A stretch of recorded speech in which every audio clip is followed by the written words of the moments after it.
Hi everybody, I just wanted to do a little video. First one of many. The way that we've worked with the Alliance is we've followed program nature, if you like, a nature of working. And we've really tried to make it so that anything that we do is about building conversation rather than these words like training and teaching. I think if we're going to accept each other's knowledge in a respectful way, that's both from the parent side and from what is usually called a professional side, it needs to be conversation based and not on a basis that someone's doing to, more the case of we're doing with. And I think that I believe conversations will set us all free. Some of those conversations need to be difficult ones. The most interesting thing that I always think is that you never have a conversation at someone. You have a conversation with someone. So whilst this is a presentation and not a conversation, that's the background of how we've been working and how we will continue to work as the years go on. So what I thought would be quite interesting is to develop a series of small explainer videos where we look at, or we have a conversation, or I start a conversation by doing a little video and we discuss, or we have a conversation about, and then we open up lots of different areas of Send in Barnsley that covers national stuff, that allows us to have a conversation about what things are, different areas, what's happening, how it might affect you, what it all means, etc., etc. So today what I thought were really important is that I do a little explainer video, and that don't mean that I know everything. Please understand that I don't, and I never have thought that. The one thing that I value so much is other people bringing their knowledge and basically being better than me. That's the biggest compliment. That something's working in the voice arena is that parents are so empowered that I'm like, oh God, they know the stuff, and I learn from them.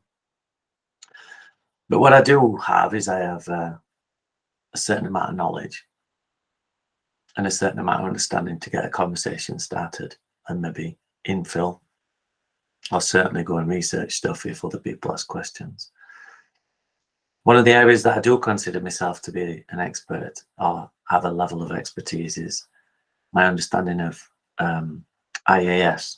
So today, what we're going to be looking at is IAS, which is a term that some people will know and some people won't know, and some people will recognize parts of it, and others will just be starting off. So what is IAS? Well, it stands for, quite simply, information, advice, support. And there's a certain amount of beauty in simplicity, I find. And fundamentally, the direction of travel that a Send parent finds themselves in, so the way they end up, what pathway they end up going down, is they have various stages where they need information, they need support, and they need advice. And they need it at different times and at different levels. That's a really important thing for everybody who's involved in Send to understand, is that parents who have children that are considered or diagnosed, whatever language you want to use, to be referred to as special educational needs and or having a disability and or disabled, which is the word Send.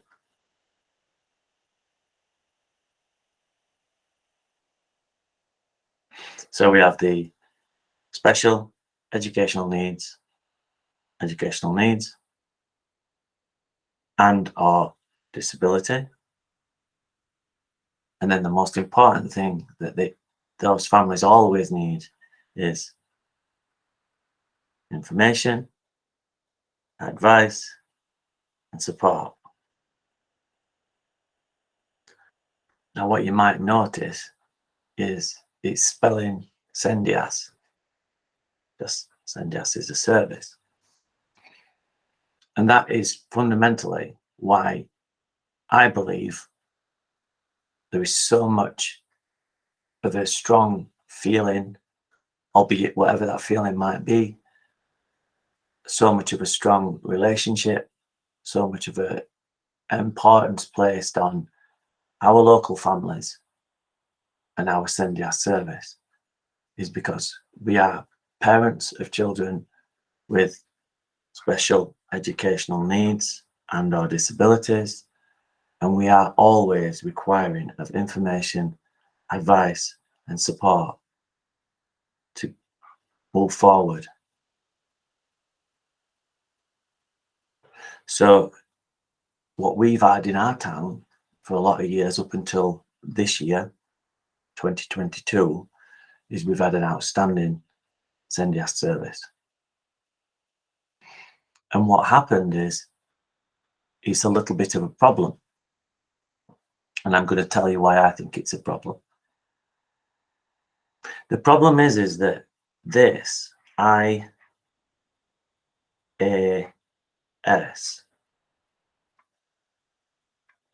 is the responsibility of everyone.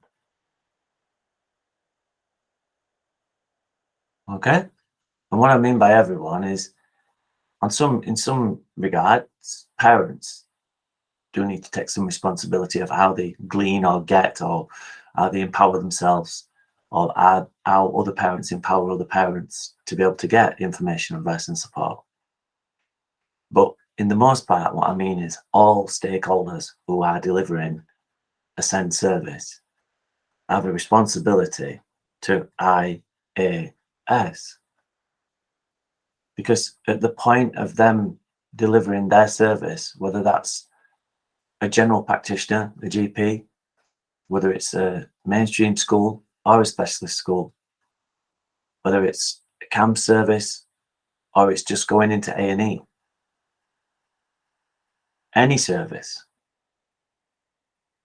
and I would even go so far to say, in general terms, not just children's services, not just education and health services, I would say much further, spread that much further, is people need to be able to give information, advice, and support. For instance, if someone were trying to catch a bus and the person can't access the bus, the person who is driving the bus would have to have some knowledge about how a person who can't access a bus through disability or through special educational need and or disability gets that information that they need to ensure that in the future they can, or there's an alternative way.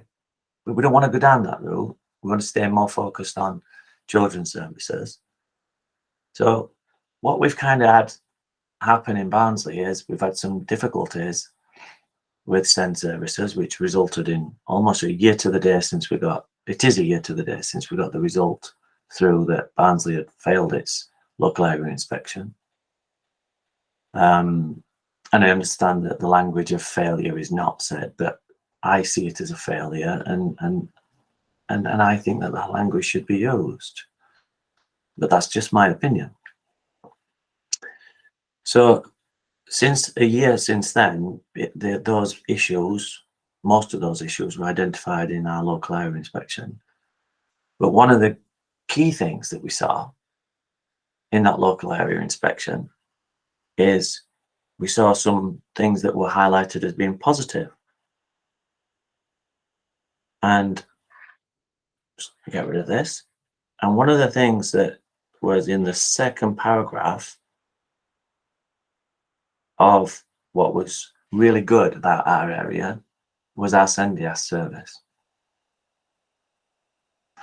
And our SENDIAS service, what we've just gone through there, which is special educational needs and disability information, advice, and support service, CENDIAS is outstanding. But what we've got to really start to do as a local area, particularly over the last year when we've not had the person who made that service outstanding, which is Sarah Wyke, when we've not had Sarah Wyke as the manager of that service, we've seen that service decline considerably and very quickly. So we've had, if you like, what you might call a Scarborough warning, because, and Sarah, I know, having worked with Sarah and known Sarah for a long time and consider her a colleague, Sarah won't mind me saying that Sarah has got roughly 5 years worth of work before with the local authority until she retires. So Sarah's looking at retiring in 5 years' time. So what we've kind of had as a local area is a Scarborough warning, a warning of what difficulties we might face when Sarah enters retirement. And I see that, although it's been on some level a very negative experience for a lot of families, myself included, on a personal level, what I do see is an opportunity to have learned from what it might look like in 5 years' time and put something in place that prevents that from happening in 5 years' time. Because no system, no one part of an area should be determined by the skills of one person. So whilst Sarah's service, CENDIAS, before 2022 was recognised in the local area inspection as being, in no uncertain terms, outstanding, it is, in some respects, a double-edged sword, because we have the greatness of it, but we also have the reality of, and we've just experienced a part of that reality is, were Sarah not to be in charge of that service, we could see that service not being what we need it to be. But the big picture on this is the big picture that Sarah's always said to me as someone who's volunteered for her service, and as someone from my perspective who's read a lot, most of the things that surround what CENDIAS is about, is Sarah's always said to me is, Jonathan, my dream, or she said it to other parents as well, that my dream is that CENDIAS doesn't need to exist. And I remember her first telling me that, and I thought, well, that things should sound strange. But not long after she explained, she explained it, and then not long after it just made perfect sense to me, is that CENDIAS is, in no uncertain terms, a reactive service. So it reacts to problems that have already occurred. So if you have, let's say me, looking very slim, and we all know that's a big lie, and I'm trying to get a service for my bambino, and I go over and I say, hi service, I need a service for my bambino. At the point here, before I even go to that service, me and my bambino, me particularly, need some IAS, because I've identified that something's not right with my bambino. So before I even make that journey in my mind, or metaphorically or literally, across to get a service, I need some IASs to deal with why I've got some question marks in my head. And so at the point of a parent or a carer or a parent carer identifying that their child is not typically, shows my spelling, not typically developing, at the point at which you as a parent, who are the expert of your child, identifies that your child's not developing in a typical way, I don't mean that they're less, it just means that it's different, not less. So it's not, your child is not developing typically, which I identified with my son. And at that point, that is when I need IAS. And that IAS, that information, advice and support, has to come from everywhere. Everybody who has who delivers, send services, has a duty of care, has a responsibility for information, advice, and support. So at every single point that a child either is identified as not developing typically, or at the point at which the child's in the system and requesting or accessing a service, yeah, there will always more than likely be some level of information, advice, and support that's continuously needed in this family's life. Because it's not something that is typically happening. It's different, not less, but it's different. And the chances are there's always going to be this IAS requirement. Wherever you are, whatever's happening, that's the nature of not being typical, not developing typically as a child. You need a lot of information. You need a lot of advice. And you need a lot of support. So when we talk about IAS, what we think is that it has to be reactive. So it has to be that the problem starts and then that's it. My personal sort of summary of that would be, if we're saying the word problem or issue or difference, it starts usually really early on. And this person here, mum or dad or both, know. You just know. Even when your own child is your only child, as soon as they enter into the system, if you like, which is usually play groups and such the like, parents start to get a feeling that something is different. And if they don't, that's fine. It's not to blame you because you've only had one child. You only know that child. But nonetheless, what is often forgot is that many people have more than one child, or they've spent time around a child while the child's been growing from another relative, or they might have had a younger sibling, or when they were older, they had a kid brother or a kid sister. So the biggest percentage of parents have had some other experience around how children should hit their milestones, if you like, should reach their milestones. So to ignore a parent or to not listen to a parent is very, very dangerous in terms of what we refer to as early help. Because the person who is the experiential expert on that child, this child here, is mum or dad, that relationship. And they're the catalyst to this early help. And one of the first things that you can get, one of the first things that you can do in early help services is offer information, advice, and support. And don't forget that early help is not just about kids who are young. It's about early help at the point of identification. And on some occasions, children are missed. Sometimes those identifying features or identifying things that create that discussion around whether a child has got an SEN or is SEND is often, it can be related to certain times in someone's life, not just age. So early help is not just about age. It's about actually at the point of identification or the point of doubt, how quickly does the help come across to that child and to that family.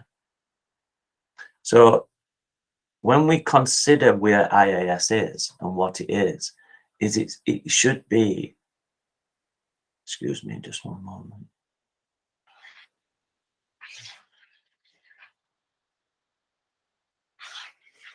When we look at what IAS is, it has to be something that is what I often refer to when I'm talking with parents is like an airbag. And what we find is that if you go back in the history of airbags, I'm not going to bore you too much, is we used to just have an airbag that came front on. And that were great because it was better than not having any airbag. And invariably what we did in this context, to use this metaphor, is we kind of look and said, well, school were they always, so we could wait till 4 or 5 year old and at school, and then that airbag sort of came off and said, oh, you having problems as a family, here's an airbag, we'll protect you while you're going through this difficult time. But what we're saying with the EHCP process, the education, health and care, not just the getting an EHCP, but the code of practice looking at how education, health and care have got a duty to come together to work with children, even at SEN support stage, even at any identifiable potential non-typically developing child, is that there needs to be airbags available to go off at any given time from a multitude of places. And that's more like your modern car, obviously, if we're using that metaphor. So what we're saying in terms of IAS is that it's a broad brush approach. Now, what's happened is I'm not saying for 1 minute that there isn't information, advice and support going on, but there's not enough.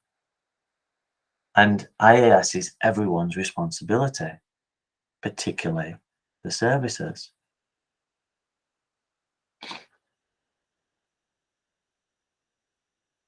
And if you're going to do anything as a parent in the parenting community or as a service professional delivering in the parenting community or in the SEN community, the most important thing you can do is try to remember that mantra, that rhetoric, that IAS is everybody's responsibility, and IAS should arrive at the point of service delivery. So you shouldn't be going, whether that's getting a diagnosis, if you're that far on, or having some doubt, you should never be going to a service and just hearing the term no, or no, that's not, no, you're not seeing that right. That's a judgment, that's an opinion, and IAS doesn't have an O part in it. It's not about someone's opinion that is able to make a decision there and then on such a small or finite amount of information. What we should always do is not just view what's in front of us, because we all make mistakes and pass judgments on that. What we should try to do is we try to look and say, let me give you some information. If I can, I'll give you some advice, and certainly I'm here to support you. And at the point of which I give you information, it might be that someone else gives you support because I'm not the right person to give you the support. Or in actual fact, when you start receiving that support from the people I've advised you to go and get the information from, or I'm giving the information about, someone starts giving you advice. So when we see Send IAS, yes, it's the name of a service. Absolutely. And it's the name of an outstanding service. But actually, it's something that everybody is responsible for. Because all it's doing is spelling special educational needs and or disability, information, advice and support. And then right at the end, it's a service. So it's just another service that specializes in giving special educational needs and or disability information, advice, support. It specializes in it. But effectively what it should be doing is it should be picking up only certain levels of IAS, because what we'd be looking at from my perspective and what we're certainly working on in the Alliance is that a lot of it, sorry about that, a lot of what we can be doing is giving information and support to lessen the need for advice. And what I mean by that is that doesn't erase advice altogether, but what happens is advice has a tendency to become the biggest thing that is sought because we've not had information and support at an early opportunity. And so what happens is that if we'd have had earlier help, that's both professionals and parents, there would be less of a need for higher levels of advice. The key to all of this is giving people information and giving people support. And then as a consequence of that, they might actually need some advice. But a lack of information and a lack of support often means that people are seeking advice when they could have been empowered themselves, or certainly a service that is not delivering IAS as a specific service that delivers IAS could be giving IS, which would negate a lot of the traffic, a lot of the work that goes towards Send IAS, the service. So that's one of the biggest problems that we face, and that's not just our local area, but it's certainly a local area issue, is that we are not giving information and support at the point of service delivery. And as a consequence of that, it becomes almost like Sendias become a victim of their own success, because they're very good at giving information and support and advice. People just say, I'm going to Sendias. I'm going to Sendias. I'm going to Sendias. When in actual fact, the responsibility lies with the service at the point of asking for it to be delivered, and certainly then when the service is at the point of delivery. So I think what we're trying to do at the Alliance is we're trying to look at a longer term future of how we deliver IAS in our borough, in our town, that is sustainable beyond just one person or one good service. And what I sense, what I believe is what we need in our area is we need learning opportunities. We need to create learning opportunities. And they're, for me, they're very clear learning opportunities that need to be created. The learning that needs to take place is that parents or stakeholders that have children, or children themselves, young people themselves, young adults, but certainly parents and carers or parent carers, they need to be given a learning opportunity to understand how much information, advice and support they can gather through their own means, which is what empowerment is. But we can't just expect people to go and do that. We must offer learning opportunities for people to become empowered. Not teaching people, not training people. This is people's lives. This is people's children. What we're offering is learning opportunities where we have conversations about how you can become empowered and how you can develop more opportunity for yourself to learn about what information is out there and what support is out there, and also how you can use information and advice and support that is out there without necessarily needing a person to give you that information, advice and support. So that's the parental carer side of things. But then from a stakeholder side of things, which is more of the professionals, the service deliverers, whether that's a global service being a school, a mainstream school, or a GP, or an hospital, or whether it's a specialist service, which is CAMS, a specialist provision school, inclusion services, the EHCP team. What we need to be looking at is how we create learning opportunities for people to understand how they might be relinquishing their responsibilities to IAS. Now, we can go that one or two ways. Is we can either find an opportunity to learn through saying, do you think you might be relinquishing your responsibilities of delivering IS or IAS, but certainly IS?